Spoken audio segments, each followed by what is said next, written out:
ನಗರದ ಸರ್ಕಾರಿ ಪದವಿ ಪೂರ್ವ ಬಾಲಕರ ಕಾಲೇಜಿನ ವಿದ್ಯಾರ್ಥಿಗಳು ದೋಚಿದಂತಹ ಪದಕಗಳು. ನಗರದಲ್ಲಿ ನಡೆದ ತಾಲೂಕು ಮಟ್ಟದ ಕ್ರೀಡಾಕೂಟದಲ್ಲಿ ಕಾಲೇಜಿನ ವಿದ್ಯಾರ್ಥಿಗಳು ಸಮಗ್ರ ಪ್ರಶಸ್ತಿಗಳನ್ನು ಪಡೆಯುವ ಮೂಲಕ ಕಾಲೇಜಿಗೆ ಗೌರವವನ್ನು ತಂದುಕೊಟ್ಟಂತ ವಿದ್ಯಾರ್ಥಿಗಳಿಗೆ ಪ್ರಾಂಶುಪಾಲರು ಸೋಮಣ್ಣನವರು ಶುಭವನ್ನ ಹಾರೈಸಿದ್ರು. ಈ ಮೂಲಕ ಇನ್ನು ಹೆಚ್ಚಿನ ರೀತಿಯಲ್ಲಿ ಪದಕಗಳನ್ನು ತರಲಿ ಅಂತ ಹಾರೈಸಿದ್ದಾರೆ. ಈ ಸಂದರ್ಭದಲ್ಲಿ ಕಾಲೇಜಿನ ಇತರ ಶಿಕ್ಷಕರ ವೃಂದದವರು ಹಾಜರಿದ್ದು ಉಪನ್ಯಾಸಕರು ಮಧು ಸರ್, ಶೀಲಾ, ಸವಿತಾ, ಲಕ್ಷ್ಮಣ ಸೇರಿದಂತೆ ಇನ್ನಿತರರು ಭಾಗಿಯಾಗಿದ್ದರು.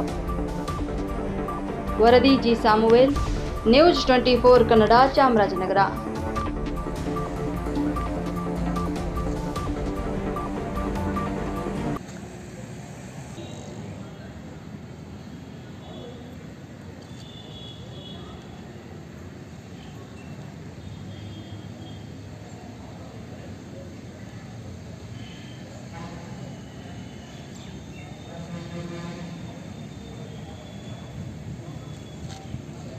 ಗೆದ್ದು ರಾಜ್ಯ ಮಟ್ಟಕ್ಕೆ ಆಯ್ಕೆಯಾಗುವಂತಹ ವಿದ್ಯಾರ್ಥಿಗಳು ನಮ್ಮಲ್ಲಿದ್ದಾರೆ.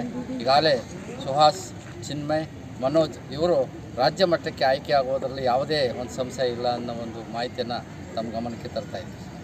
ತಾಲೂಕು ಮಟ್ಟದ ಕ್ರೀಡಾಕೂಟದಲ್ಲಿ ಸರ್ಕಾರಿ ಪದವಿ ಪೂರ್ವ ಬಾಲಕರ ಕಾಲೇಜು ಚಾಮರಾಜನಗರ ಈ ಕಾಲೇಜು ವಿದ್ಯಾರ್ಥಿಗಳಾದ ಚಿನ್ಮಯ್, ಸುಹಾಸ್, ಮನೋಜ್ ಹಾಗೂ ಹೆಚ್ಚಿನ ವಿದ್ಯಾರ್ಥಿಗಳು ನಮ್ಮ ಕಾಲೇಜಿಗೆ ಸಮಗ್ರ ಪ್ರಶಸ್ತಿಯನ್ನು ತಂದುಕೊಟ್ಟಿದ್ದಾರೆ. ಈ ನಿಟ್ಟಿನಲ್ಲಿ ಕೆಲವು ಕ್ರೀಡಾ ಸ್ಪರ್ಧೆಗಳಲ್ಲಿ ಉದಾಹರಣೆಗೆ 100 ಮೀಟರ್, 200 ಮೀಟರ್, 1500 ಮೀಟರ್, 400 × 100 ಮೀಟರ್ ಓಟದ ಸ್ಪರ್ಧೆ, ಮತ್ತು long jump, high jump, shot put, discus, hammer throw, javelin throw ಇಷ್ಟು ಕ್ರೀಡೆಗಳ ಜೊತೆಗೆ ಗುಂಪು ಕ್ರೀಡೆ ಆದಂತಹ ಖೋಖೋನಲ್ಲಿ ಪ್ರಥಮ ಸ್ಥಾನವನ್ನು ಗಳಿಸಿದ್ದಾರೆ. ಉಳಿದಂತಹ ವಾಲಿಬಾಲಲ್ಲಿ ದ್ವಿತೀಯ ಸ್ಥಾನ, ಚೆಸ್ನಲ್ಲಿ ದ್ವಿತೀಯ ಸ್ಥಾನ ಹಾಗೂ 1500 ಮೀಟರಲ್ಲಿ ಪ್ರಥಮ ಮತ್ತು ತೃತೀಯ ಸ್ಥಾನಗಳನ್ನು ಪಡೆದು ತಾಲೂಕಿನ ಬಾಲಕರ ವಿಭಾಗದಲ್ಲಿ ಸಮಗ್ರ ಪ್ರಶಸ್ತಿಯನ್ನು ನಮ್ಮ ಕಾಲೇಜಿನ ವಿದ್ಯಾರ್ಥಿಗಳು ತಮ್ಮದಾಗಿಸಿಕೊಂಡಿದ್ದಾರೆ.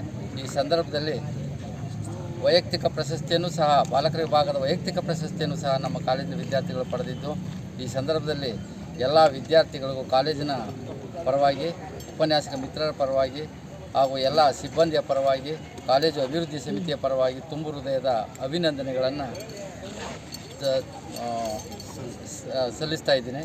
ಹಾಗೆಯೇ ಎಲ್ಲ ಏನು ಕ್ರೀಡಾಪಟುಗಳು ಈಗಾಗಲೇ ಪ್ರಥಮ ಸ್ಥಾನದಲ್ಲಿ ಗೆದ್ದಿದ್ದಾರೆ ಅವರೆಲ್ಲ ಜಿಲ್ಲಾ ಮಟ್ಟಿಗೆ ಆಯ್ಕೆಯಾಗಿದ್ದಾರೆ. ಜಿಲ್ಲಾ ಮಟ್ಟದಲ್ಲಿ ಇದಕ್ಕಿಂತ ಉತ್ತಮ ಸಾಧನೆ ಮಾಡಲಿ ಅಂತ ನಾವು ಅವರನ್ನು ಈ ಸಂದರ್ಭದಲ್ಲಿ ಆಶೀರ್ವಾದವನ್ನು